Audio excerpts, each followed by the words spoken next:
one thing I did learn from it was I actually really fucking enjoyed it. Even though I wrote like something that I would never write again, I enjoyed the process so much, and I couldn't get this idea off my mind.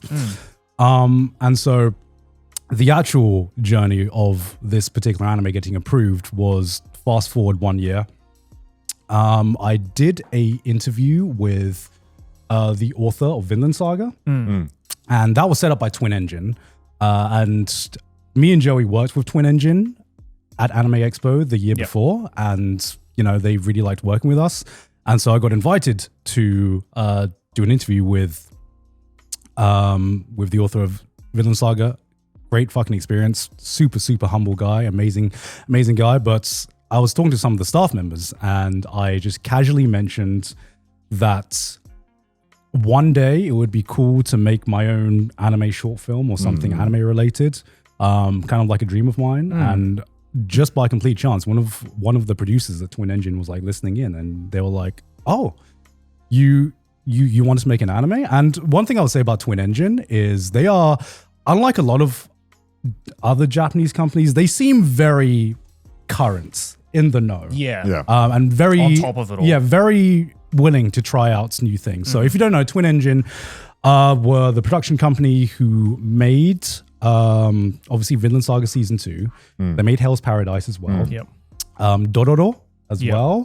And they also made Shikanoko as well. Okay. And you can tell they are current. It's a real variety. Yeah, it's a real variety. And you can tell they're very current with their own marketing strategy, because Shikanoko became a massive fucking meme last year. So obviously someone there is very much doing their job. So out of pure chance, this producer comes in and they ask me if if I have an idea. And this time I'm like, yes, not only do I have an idea, but I also have a screenplay. I'm lying out my ass because there is no fucking way I'm submitting this screenplay.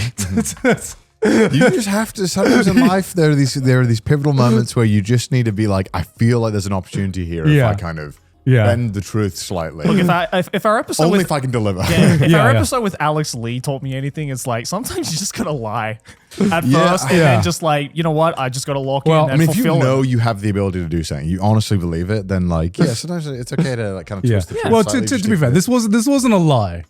I said no lie. I do have an idea. Yeah. And I do have a screenplay. Just not this screenplay. Right. Like, you know what I mean? Like, pieces are there, and you were like, you said, where's the lie? And they were like, oh, you have a screenplay? Well, you can submit it and we can have a look and review it. And I'm like, so this needs some revisions. It's not totally finished yet, but if you give me a deadline, I will be able to submit a new screenplay for you, a new revised screenplay. Just give me a deadline. And they're like, awesome. How does 3 months sound? That sounds very reasonable. And I don't think we can start talking to studios until about 3 months anyway. I'm like, that's amazing. Small problem. We were going on tour in Europe. Oh my God. Oh my God. I can't believe Trash Taste cucked you not once, but twice. We just had to go on tour once again. This time we're in Europe, and this time I was going to be out of commission again. Oh my God. So I was going to have to I feel like you told us at this point too, and at this point it sounded like it's not really happening yet. Yeah. So it was kind of like, yeah. I mean, fuck, that'd be sick if it happens. Yeah. I think I told. I told. This is when I actually started talking to the boys. Where I was like, I think I can actually do something to submit something for this cool project. May or may not ever get approved, but it was on my mind. But this time I did learn from my mistakes. Even though we were on tour and I was out of commission. I don't know if you guys noticed, but I didn't spend. There was a lot of times where I just went off to just spend time with myself, I guess. Yeah. I was just reading screenplays. I tried to do the same kind of like approach that I do with YouTube videos when I make like a genre or something that I'm unfamiliar with. I just try to consume as much of course. As much of that material as possible. So in my spare time, I was just reading screenplays of like my favorite movies, of like genres similar to this one. I was just trying to consume as much as possible in my spare time. And so I felt a lot more prepared going into my second draft. I said I was going to do revisions. What I actually meant was I was going to scrap the story and rewrite it from scratch, which I did. The only thing I kept was this concept of traveling between two worlds and a basic story about coming home or the feeling of finding out where your home is. And so I just read screenplays. I started watching YouTube tutorials as well, trying to read as much, I tried to do as much prep work as I could do just to not repeat the same mistakes. And by this point, the deadline was the end of the year. So it was like basically December 31st was the deadline for this. And I had the entire Christmas break. And that year, I went out of my room once during the entire Christmas break, and it was Christmas Day. Sydney for like that 2-week period just did not see me because what I did was basically the fucking crazy writer trapped in his room, and I just started plotting out this story. Before writing a single word, I actually tried to plan out every single story beat, which is what you should do as a writer.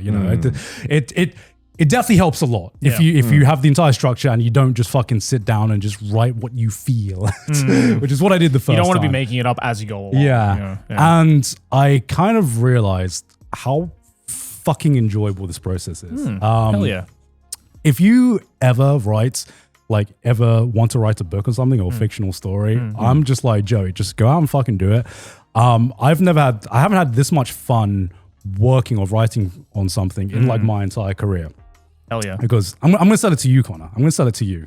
All right? Okay. Writing, at least in the planning sense, writing, it's basically engineering.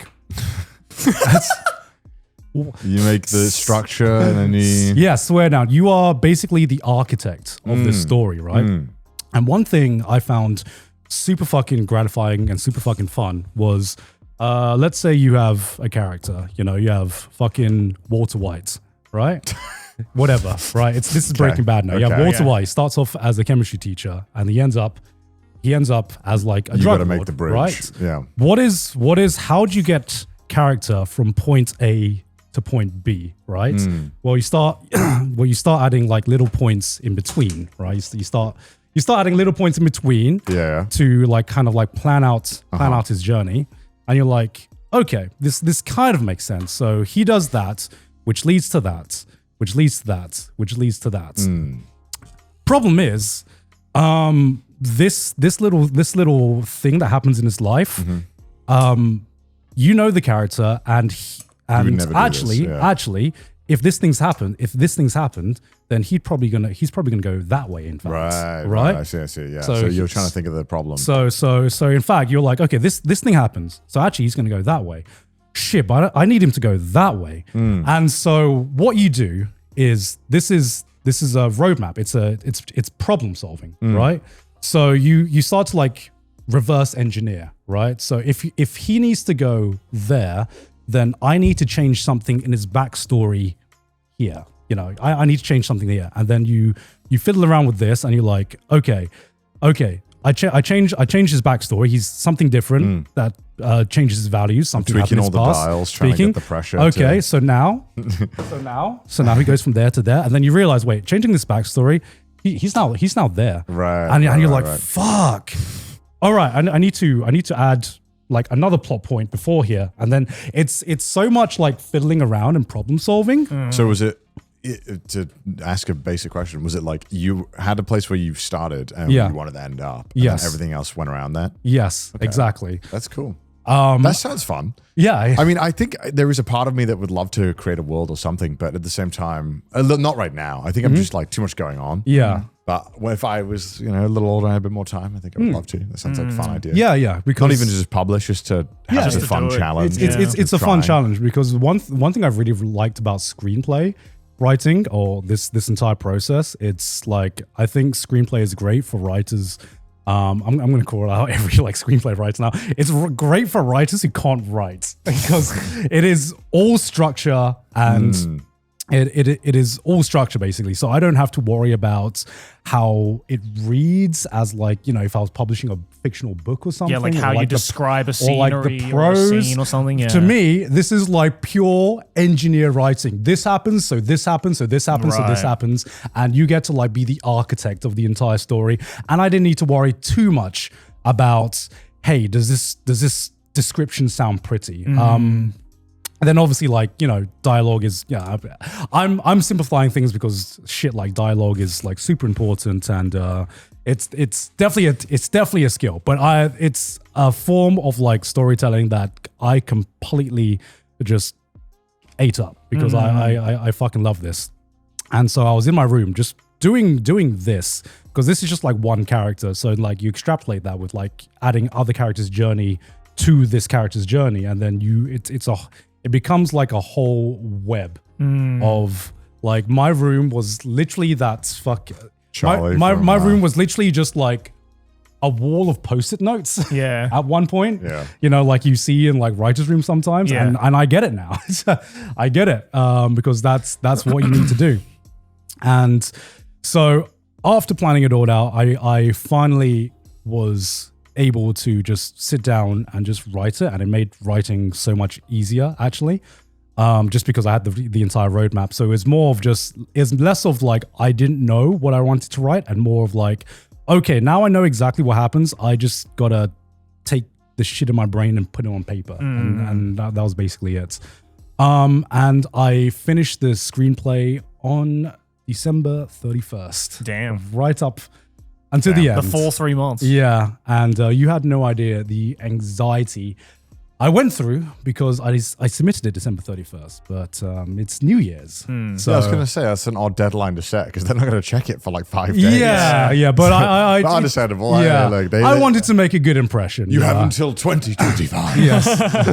I wanted to make a good impression, so I submitted it, and I had to wait during New Year's for it, and this was me knowing I wouldn't get a reply, but still secretly wanting to like tap refresh every time. It's so hard to just step away sometimes. Yeah, it is. So invested especially for a project like this where, you know, YouTube, I'm fine. I'm so used to that shit that this is like something new. And so I'm just waiting around, refreshing. And then a week passes, 2 week passes, nothing. I was like, you win some, you lose some. And then I finally get the call in to go to a meeting. And they were like, yeah, we actually like the story and we'd be interested in adapting it. And that was surreal as fuck. Hell yeah, dude. That's your dream. That's the sprout of your dream, just being like, okay, here we go. Yeah, that was such a surreal fucking moment. Hell yeah, dude. And yeah, it still hasn't really fully hit me until just about now.